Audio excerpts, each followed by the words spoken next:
Hi Kuya Iwi kong mahal. Hi Kuya Iwi ko, kumusta ka dyan? Sobrang miss na kita anak ko. Sobrang gusto kitang yakapin gaya ng ginagawa ko sa'yo palagi. Yakapin, halikan at kilitiin sa kilikili. Sobrang miss kita, Kuya Iwi kong mahal.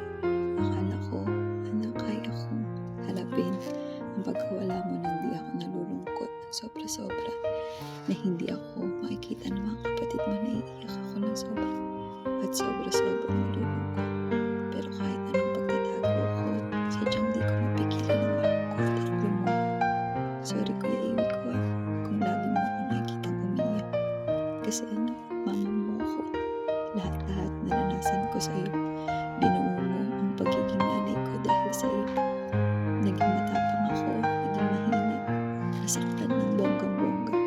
Pero ikaw pa din ang naging dahilan para di na ako masaktan at tuluyang lumaban pa sa buhay. Di naman nakita kapiling sa mundo ito.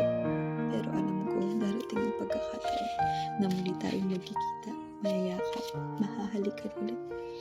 Alam ko din Kuya Iwi ko, kung nasan ka man ngayon, alam ko masayang-masaya ka na dyan. Nagagawa mo na ang mga di mo nagagawa dito. Ang maglakad, tumakbo, tumayo, sumayaw, at kumanta. Sige lang Kuya Iwi. Super mag-enjoy ka dyan ha. Huwag kang mag-alala sa amin dito. Kahit nakikita mo akong umiiyak palagi Super happy ako din na alam kong panatag at okay ka na dyan. Hindi ka na makakaramdam at makakaranas ng anumang hirap at sakit. Kuya Iwi ko, pakiyakap. Kuya Iwi ko, pakiyakap mo ako. Kami ni Daddy at ng mga kapatid mo nang mahigpit. Lagi mo kaming samahan.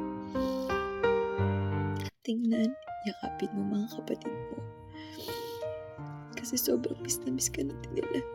At sa mga darating na panahon, kailanman anak, di ka nila makakalimutan na minsan nakasama ka nila, na ikaw na kanilang Kuya Iwi.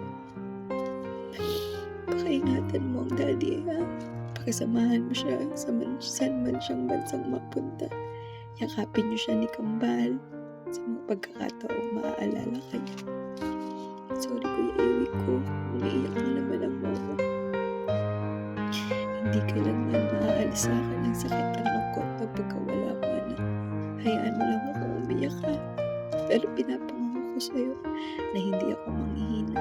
Tulungan mo ko Kuya Iwi na maging matapang pa, malakas para sa mga kapatid mo at kay Daddy. I love you so much Kuya Iwi ko. Mahal na mahal kita anak. May Ideo Noel, Estalia Marcelo, or Rachel, kayo ni Kambal ko. 14 years na nakasama kita. 14 years na pinatapang mo. Pinatatag, pinalakas sa lahat ng pagkakataon.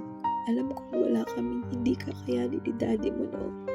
Basta para sa iyo at sa mga kapatid mo. Kaya sa pagkakataon, iniwan mo na kami.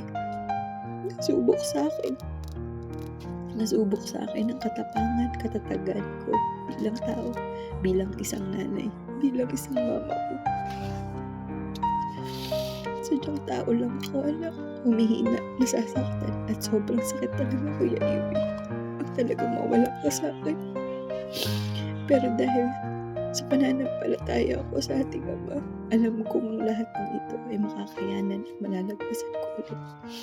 Maraming salamat po Ama sa tulong at gabay mo po sa akin, sa pamilya ko, sa aking asawa, sa aking mga anak, Kuya EG, Ate IC, at Bunso Ivy, sa mga kaibigan na nandyan na palagi na umaalalay at laging nagpapatawa sa akin.